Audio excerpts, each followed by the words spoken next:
The league was rejoicing too. Game 7 of the '84 series was one of CBS's highest-rated telecasts of the year. YouTube, what it do? It's your boy JoJo London, and I'm back with the one and only Courtship Rivals Part 3 for y'all boys. Yes. Y'all been requesting this. I know this is a fan favorite series, so I'm back with another banger for y'all. Hope y'all subscribe. We are 5 subscribers away from 1K. Yes, this is crazy. I love y'all. I have some crazy videos coming up right after this. Once we hit 1K, I got a crazy top 10 video all time coming. Y'all keep telling me, y'all let me know in the comments right now, what is y'all top 10 players of all time, because my video is gonna be crazy. So y'all subscribe, y'all turn on post notifications, and y'all stay tuned. I love y'all. Let's do it. And the highest rated game the NBA had ever produced. Okay, then. All of a sudden, whether it was at CBS or Madison Avenue, sports writers around the country became phenomena. What is happening here? So they basically, with the finals of '84 or around the '80s, mid '80s, this changed the whole perspective of the league. Just because the excitement was like, yo, Larry Bird and these boys, Larry Bird and Magic, they're cultivating a whole culture. You feel me? So it was like, that's what I'm getting from this right now, and it's just like, yo, it's crazy. The absolute foundation in this Let's go, Larry. Was the Celtics and the Lakers, Larry Bird and Magic Johnson. Let's do it. But Magic was in no mood to bask in the accomplishment. Turn me up, Magic. Took a media beating. Damn. Tragic Magic. This is why we say Larry Bird is better. Damn. It's probably the first time ever in my life I was depressed. And I didn't want people to see me. Damn. It was something I never dealt with in my life. You had to respond. That championship series redefined his whole career because he never stopped working after that. Let's go. Magic was on a mission. All right, then, To Magic. prove to himself and the world that with the ball in his hands, he was still the one in control. Okay, then. Good pass. And after his Lakers ran through the '85 season, he quickly got what he wanted. Another shot at Bird and the Celtics. Let's do it then, Bird. They won the East, we won the West. Let's do it, Bird. Show me So some. it's like everybody just get ready, sit back, and let's enjoy it. Turn up, y'all. Let's do it. Smile belied the intensity of the clash that awaited. Woo. If I had a glass of water and any of those guys had been on fire, I would have drank the water Let's do it. and watched them. They called us, chokers and sissies. Oh my God, it was We didn't competitive. like that, and they thought less of us. I knew they did. Okay, Bird. Played them 4 times in exhibition season for some reason. I don't know why they scheduled that. By the 4th game, there was an all-out brawl. Oh, it was personal. They call this one of the greatest rivalries in all of sport, the Celtics It was and the Lakers. bad. And if that is true, it is the most one-sided rivalry in all of sports. 8 times these two have met for the NBA championship, and 8 times the Celtics have won. At guard, Wow. in his 6th year from Michigan State, at number 32, Magic Johnson. Y'all heard the boos? But in the '85, Sorry for the pause. But y'all see the animosity towards Magic. But Magic looks colder. I don't see that same look in Magic. That same bounce. I see somebody that wants to win. You hear me? finals, Magic changed the script. Over What'd I 6 say? grueling games, he masterfully controlled the pace with all-around brilliance. He has a triple-double again. Triple? Behind Damn, their Bird. point guard, the Lakers finally knocked out the Celtics, Wow. winning the clinching game in the Boston Garden. 3 in 6 years. L.A. comes to Boston and wins the world title. Damn. Bird game. Redemption for one Magic Johnson. It's a long year last year to wait for this moment right now. Magic had evened the score with Bird on the NBA floor, Come on, Bird. but the significance of their rivalry and their relationship was still just taking hold. Let's do it. You crazy. I said, you crazy. I'm not shooting no commercial with Larry. So I said, okay, what, we're going to shoot it in L.A.? I would never Magic look prosperous, man. went to LA to film it. Well, where are we going to shoot it? In the country. If you want to shoot a commercial, come to my house. I was like, oh, no. Wow. I feel it. Bird game stand up. One stoplight. And I thought Lansing was small. I think the plan was, I'm gonna go here, I'm gonna do what I'm supposed to do, and I'm trying to get up out of here. My plan was that. I feel it, Magic. Even after Converse had convinced Magic and Bird to film a sneaker ad together in the summer of '85, a question remained.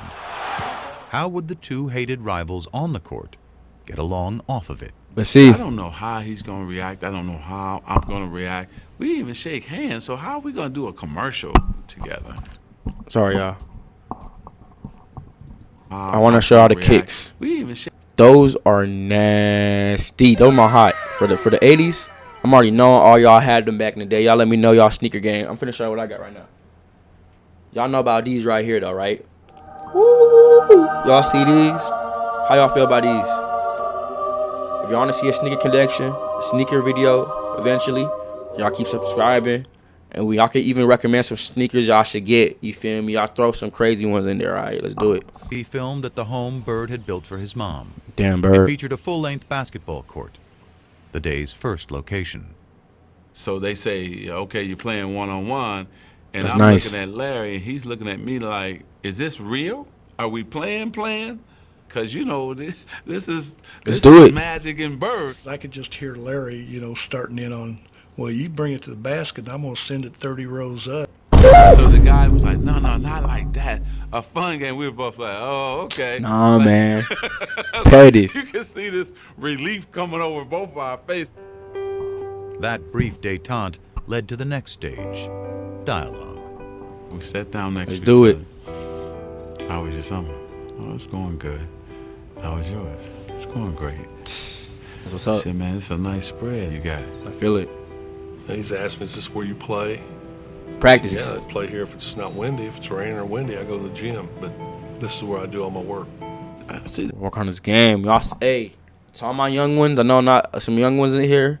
Y'all want to be great? Outside, indoor, does not matter. Get y'all shots up, bro. Get y'all shots up. If it's not windy. If it's raining or windy, I go to the gym. But this is where I do all my work. I see that tractor. You work on the tractor? He said, man, I work on this tractor every day. Larry, Bonding. you work on a tractor? He said, yeah. It's just them two walking and talking, and every once in a while they'd stop and one of them would say something, and then they'd start laughing. Then they said, okay, break, it's lunch break time. I was going to my trailer. He said, no, my mother has prepared lunch for us up at the house. Woo! Let's go eat. To the house, and we sit down there and we talked. And my mom, my brothers thought the world of him. Hey, man, I'm sorry to pause, but y'all know what time it is, man. I'm so happy right now, man. Y'all see the fresh cut I got. Let's do it for Larry Bird. Shout out Larry Bird's mom for cooking a nice meal for the family. Let's do it. Larry, push us. Let's stand up.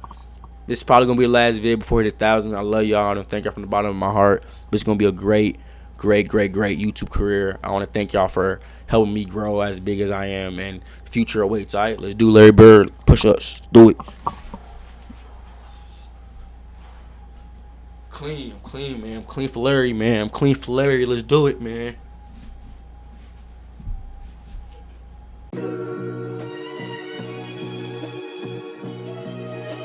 What can I do? It's killing you. What can I do?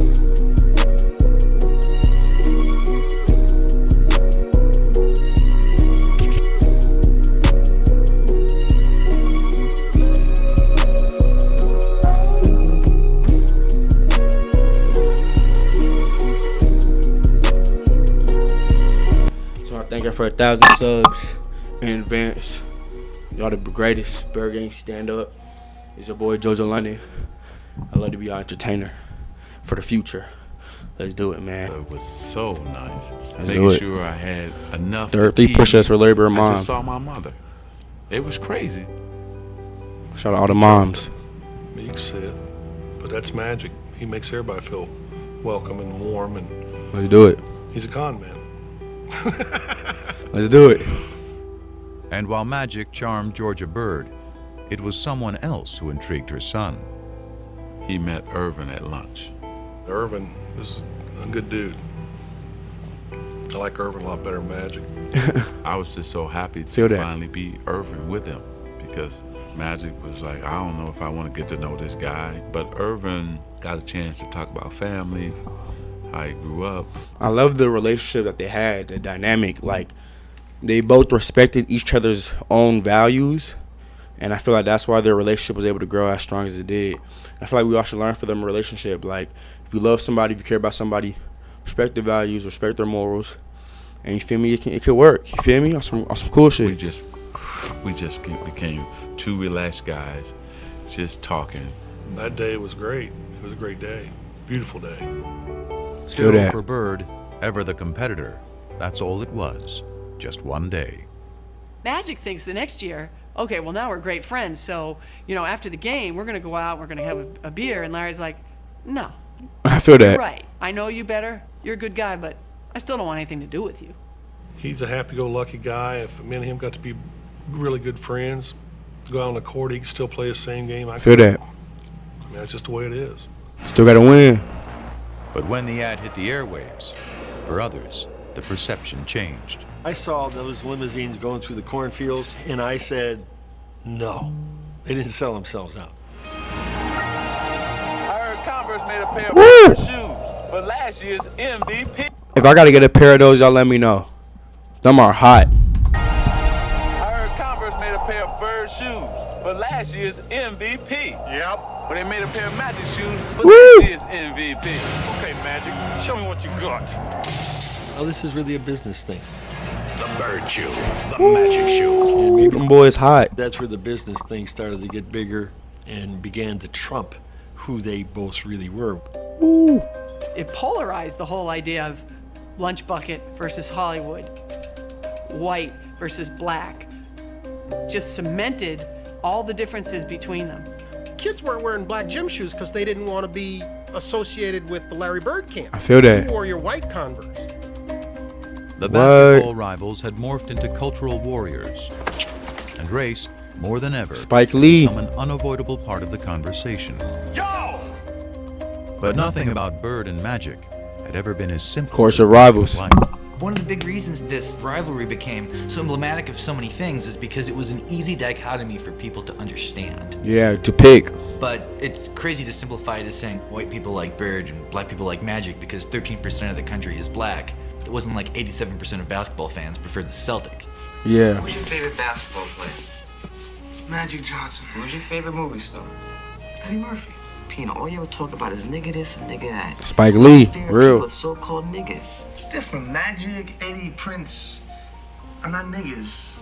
I mean, they're not black. I mean, let me explain myself. Has the N-word ever been used by a white person to describe Irvin? I doubt it. But as Magic enjoyed his image as a crossover star, it was Bird, the one-time great white hope, who had further emerged as the polarizing racial figure, due in part to that era's increasingly conservative political climate. The rolling back institutionally of the achievements of the civil rights movement were going on apace from about 1975 on. But the triumph of the movement that rolled it back took place in the 1980s. And I think there was people who were very aware in the black community of what was going on. Wow. And I think there was a lot of sublimated frustration. And I think one of the ways it got sublimated was into basketball. And I think Larry, through no fault of his own, was the receptacle within which the lingering resentments somehow floated. They hated Larry Bird. Led the Celtics to the championship in 1986, his third in the pros, winning his third straight MVP award in the best in the process. world. The resentment grew. I always felt that the press was biased in favor of Larry Bird. It always felt to me like they were gonna make Larry the hero. You know, you'd see somebody score and Larry would be in a cast in a suit on the bench and they'd say, Larry Bird made that possible a couple weeks ago when he told that guy What? to do it, and he just did it. They gonna get his motherfucker the assist and he not in the game? Not to be What? racist, but we have a white guy who's the best in the world. It's predominantly a black sport now, and you got a guy like Larry Bird who can't run, who can't jump, but can do everything out there. That don't mean nothing to me. It don't mean anything to me. Wow, It Larry never was has. humble. I don't know why. Larry was humble. Am I doing something wrong here? He was balling. Bird may have sought to avoid the conversation entirely, but the more he won, the less he could escape it. Larry Bird's cold. He's cold, bro. He's insane. This top 10 gonna be crazy. In 1987, after Boston beat the Detroit Pistons to advance to the finals for the 4th straight year, Pistons rookie Dennis Rodman called Bird overrated because he was white. His teammate Isaiah Thomas then chimed in with some thoughts of his own. What?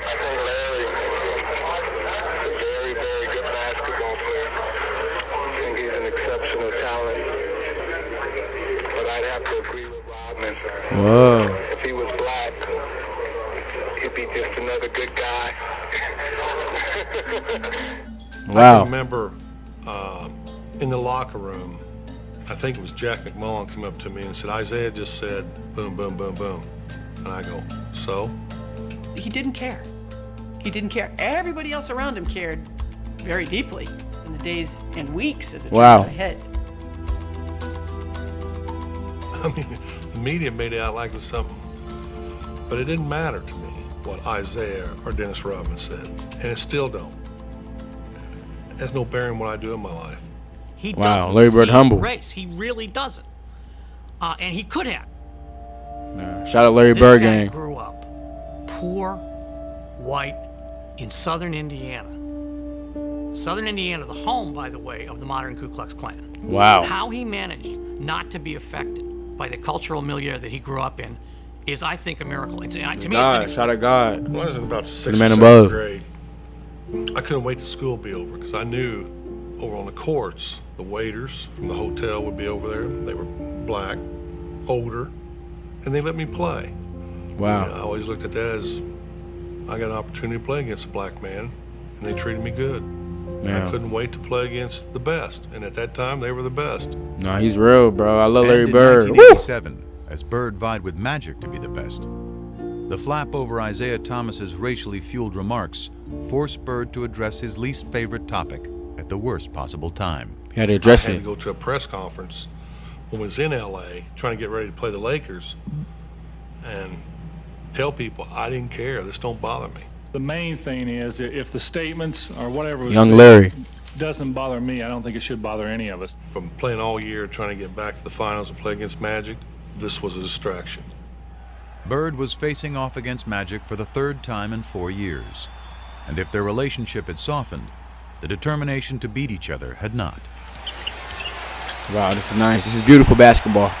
As Game 4 proved, the level of competition between them was higher than ever. Larry Bird's shot is so Bird pure. played awesome down the stretch of that game. Trailing 2-1 in the series, the Celtics were down by 1 point in the final minute of the game. But Larry Bird wouldn't be easily vanquished. Give it back to me, Larry. Corner! Woo! With 7 seconds left, though, the Lakers still had life.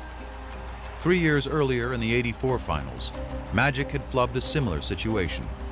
But this was a different Magic, one with a whole new bag of tricks.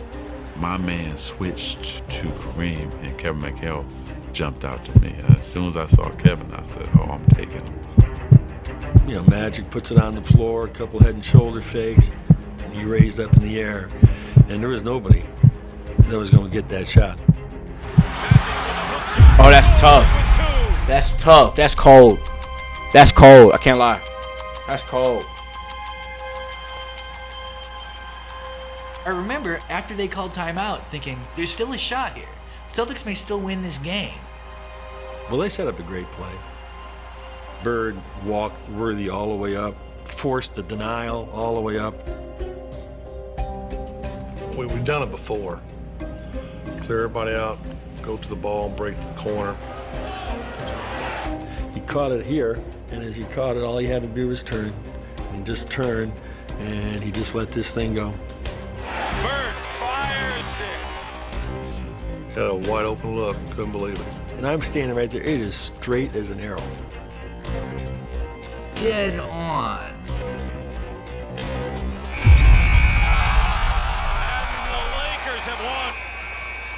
We're lucky because it was right on line.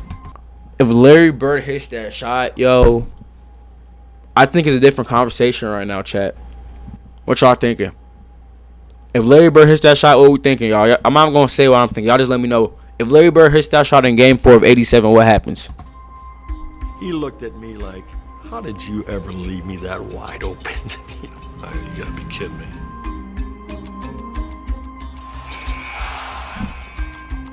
Change the whole series. The Lakers won the series in 6. And in the aftermath of a year in which Magic had won his first MVP, the rivalry suddenly took on a new tone. Magic's just a great basketball player. He's the best I've ever seen, you know. Unbelievable. I don't know what to say. Wow. I was shocked that he said it, because I thought to myself, maybe this is the beginning of a new era that's not going to include him. It was the passing of the torch a little bit. After vanquishing Bird in '87, Magic wasn't done winning. The following year, he squared off in the finals against his good friend Isaiah Thomas and the Pistons, beating them to become the NBA's first repeat. Larry Bird, hey, Magic Johnson, videos on the way. On the way. Y'all subscribe right now. Magic Johnson videos on the way. I love Bird Gang, but we gotta tap into Magic as well. Champions in 2 decades. Magic videos on the way. By the dawn of the '90s, he'd won 5 titles, played in 8 finals, and equaled Bird's MVP tally of 3. But the more Magic won, the less Irvin seemed to be around to reap the spoils.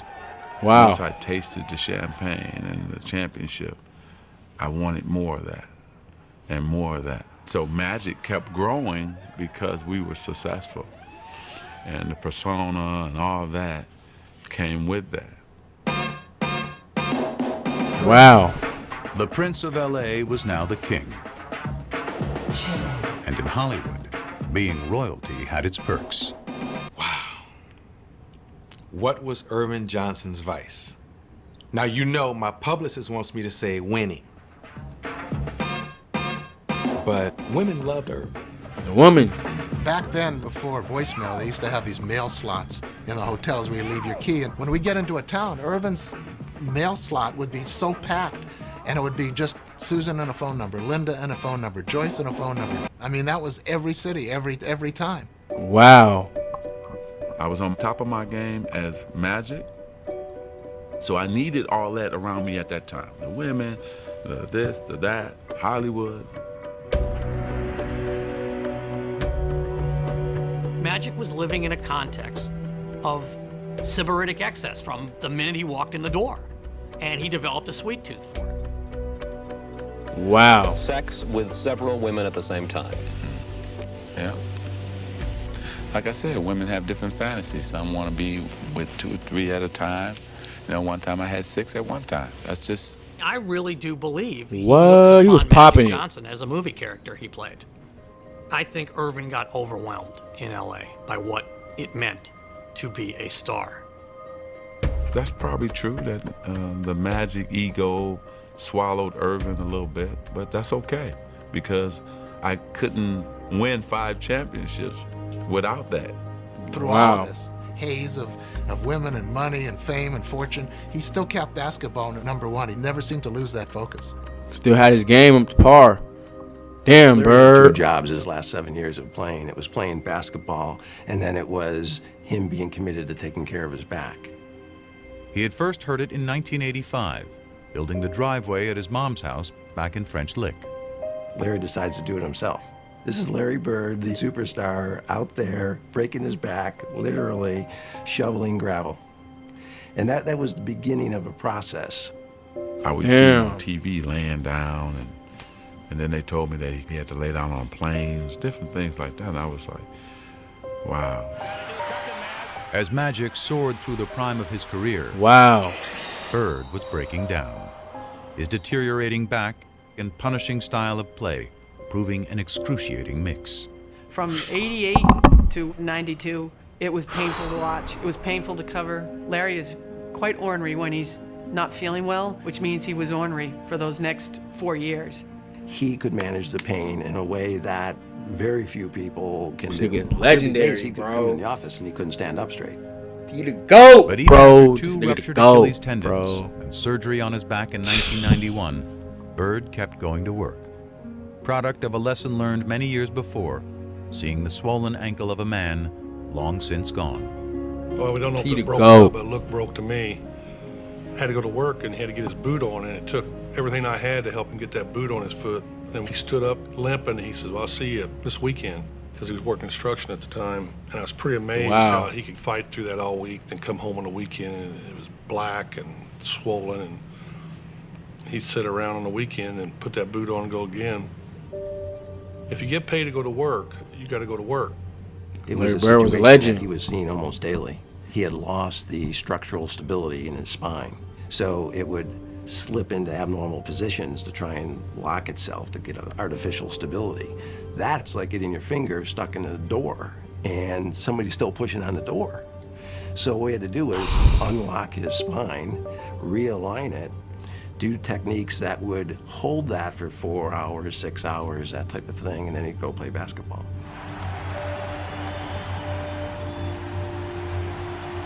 And every time I would play, I was wondering if I was going to be in a wheelchair. Was I ever going to be able to, you know, walk on the beach or hold my kids? His pain and his quest for basketball became all-encompassing. Oh my God, this Very is hard to few people watch. really knew what Larry was living with, because this was Larry's issue, and there was no sharing of his pain. You know, I probably should have retired in 88, 89, but it's that competition. Maybe one more chance, me and Magic get together in the finals, but it never happened. Wanted to win so bad. I'm sleeping, really, laying down, just waiting on the game, and the phone rings, and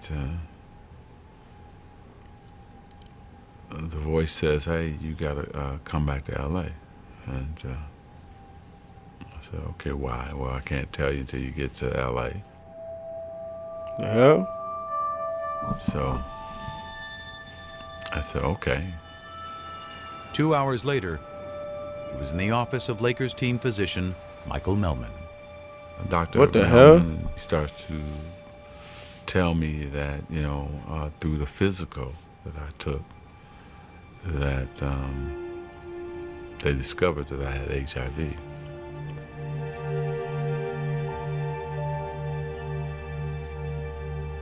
What? First time ever in my life. I'm such a control freak, right? Do things the right way.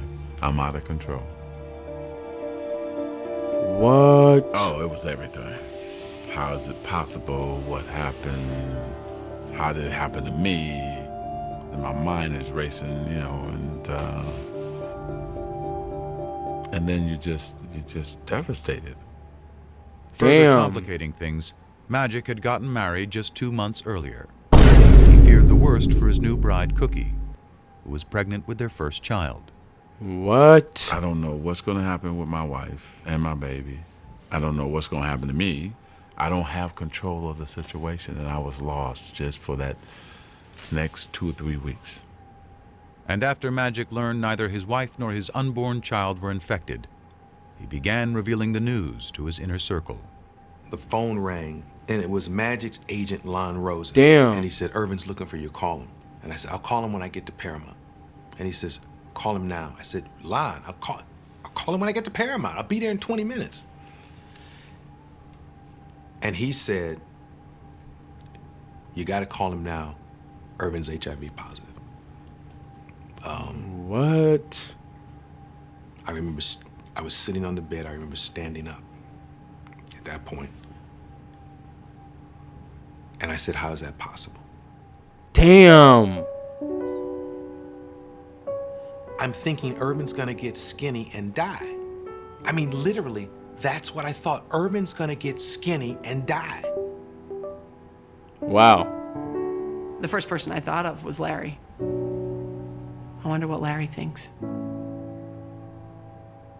The day that I heard about Magic, it just sort of changed my love for basketball. Wow. It shook me up. You know, you get that feeling, probably the same type of feeling I had when my father died. He wants to understand why, you know, how can I talk to him? How, I need to speak to him. It was just really important for Larry to talk to him. Damn. You know, it's sort of,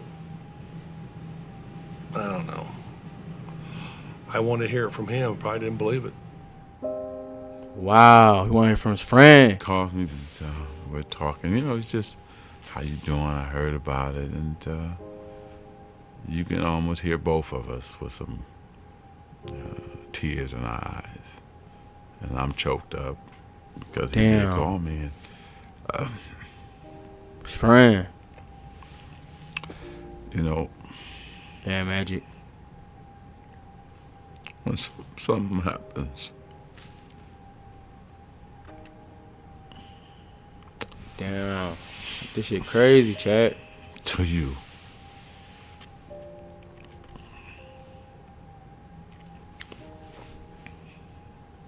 Damn, shit real. And then you find out who really your friends are, and people who really care about you.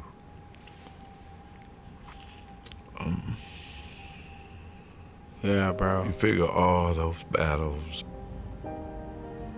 all those things we had to go through as warriors, as competitors, wow, and as men. And here this man says, hey, you know what, man, you're okay. And so that was the greatest moment for me too, you know, to have him check on me and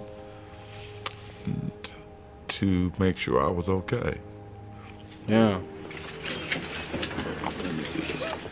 First of all, let me say good after late afternoon. Because of the HIV virus that I have attained, I will have to retire from the Lakers today.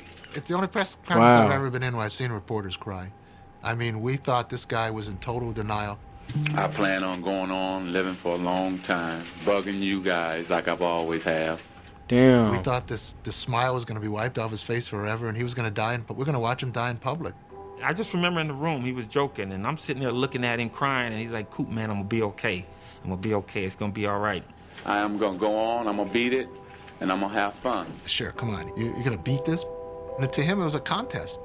Larry Bird and Magic Johnson, AIDS and Magic Johnson, he's same thing. It's just a different game, different mindset. rules, but I'm still going to win. He wasn't planning on going nowhere. Urban was planning that day to find the right medicine, to eat right, get rest, and live forever.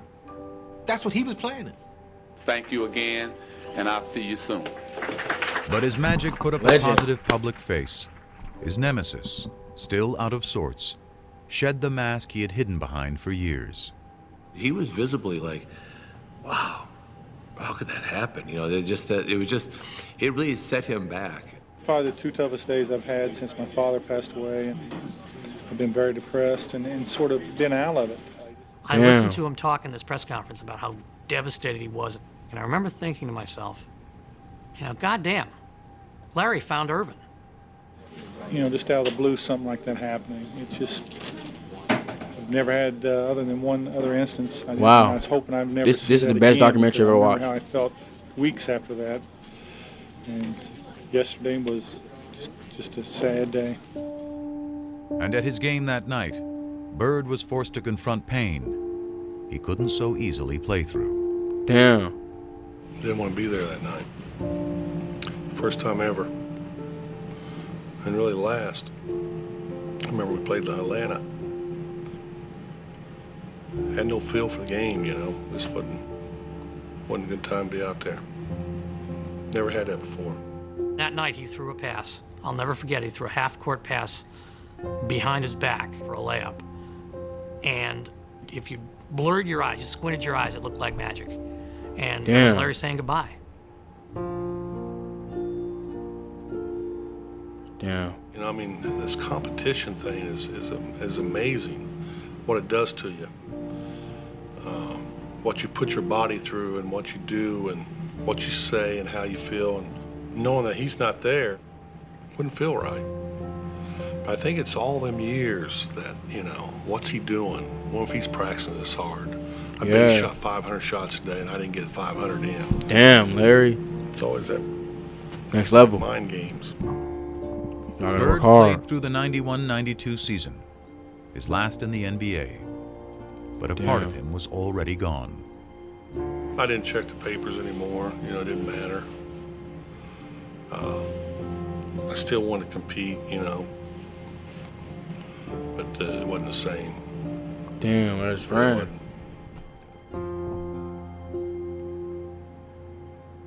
With the exception of that year when he was called Tragic Johnson, because on the basketball court, things didn't shake down properly, this is the first time I'm hearing ignorance, hatred, vicious, nasty things.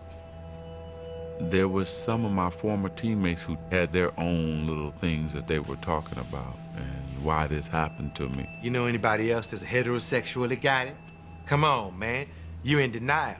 Wow. I've been called gay, faggot, Urban's lover. I've been called all that shit. Lon Rosen got a call from Isaiah Thomas asking, you know, I keep hearing Magic's gay. And Lon said, well, for crying out loud, you know better than anybody he isn't. You're one of his best friends. And he said, well, we don't know what's going on in Hollywood. And the fact that Isaiah was questioning why he got this, I think it was really, really hurtful to him. Damn.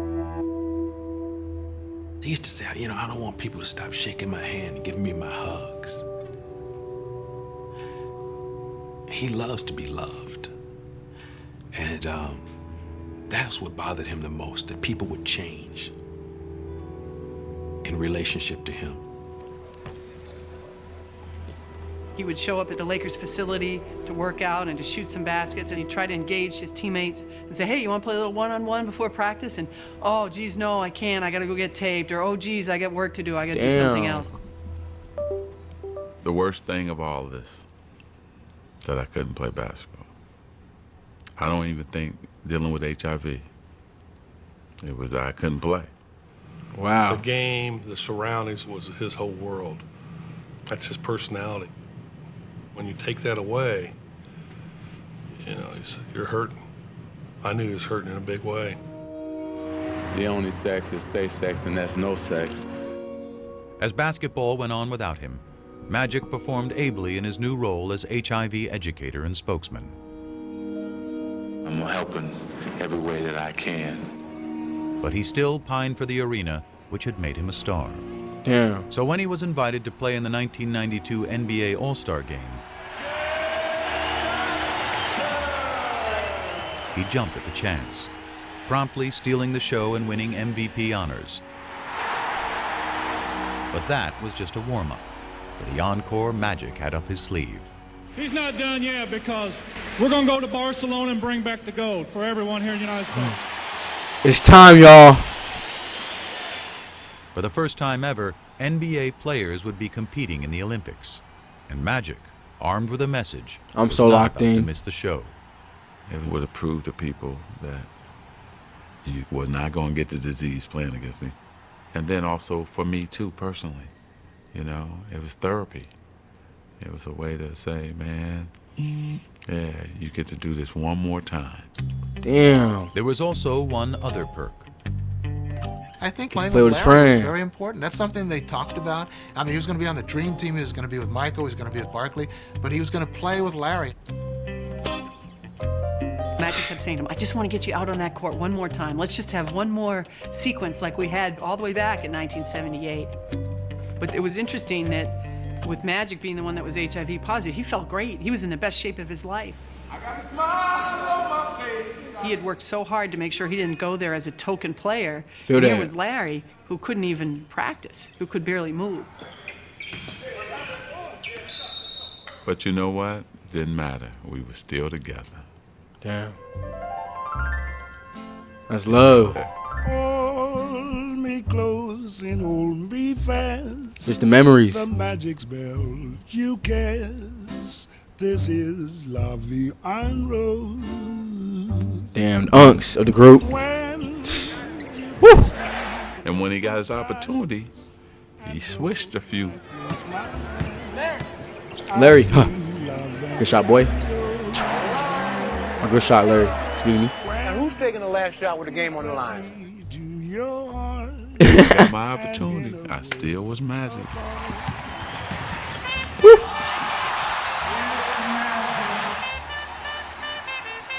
14 years after they'd first crossed paths, the smiling kid from Lansing and the shy boy from French Lick were happily back together in Barcelona.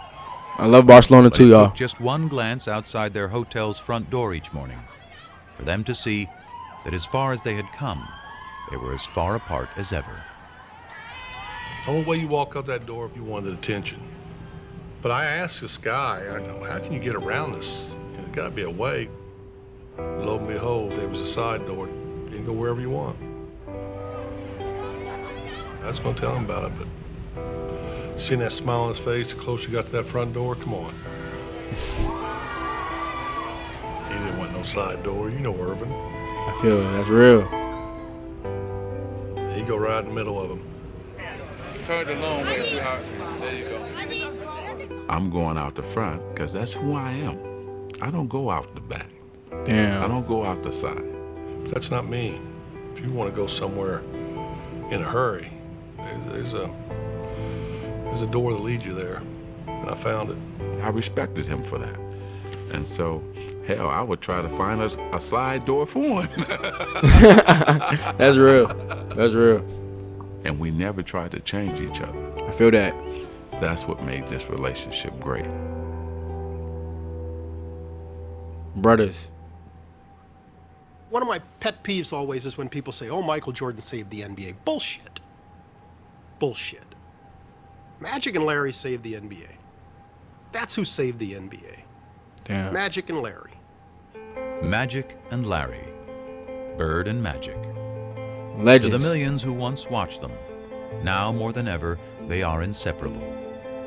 A pair of athletes thrown together by the cosmos to compete.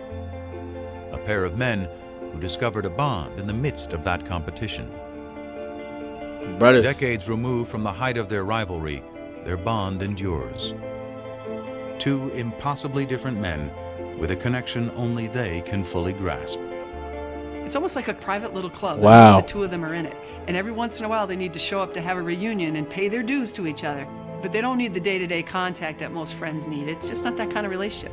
But I always get this good feeling when I know I'm going to see him because he makes you feel good. You know, he really does.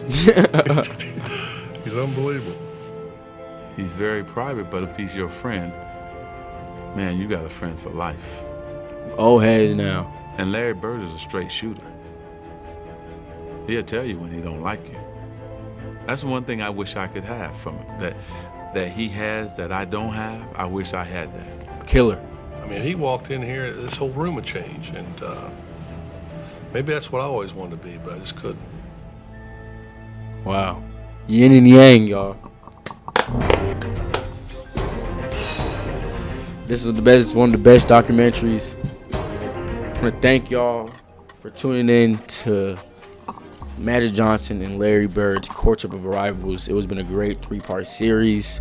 I have a lot more content on the way, more Bird content, more Magic content, more everything content. I want to thank y'all for 1,000 subs, for everything. This is the beginning of a new era. It's a pleasure. Y'all have been introduced to me, JoJo London. And like I said, I hope to entertain y'all for the next decades. 14 years like Larry Bird and Magic Johnson. You feel me on some stuff? You feel me? My back start hurting on some stuff. You feel me on some Larry Bird? You feel me? Nah. Alright, I'm chill. But I love y'all boys. We're gonna be back with more content on the way. Alright, let's do it. Alright, y'all. That's it for tonight. Peace out. Pardon me, I'm going out. My hoe got pretty feet, take off her socks. I'm in the 8 round with the clock. I keep staying up late off Miley. I was just in Japan with Miley.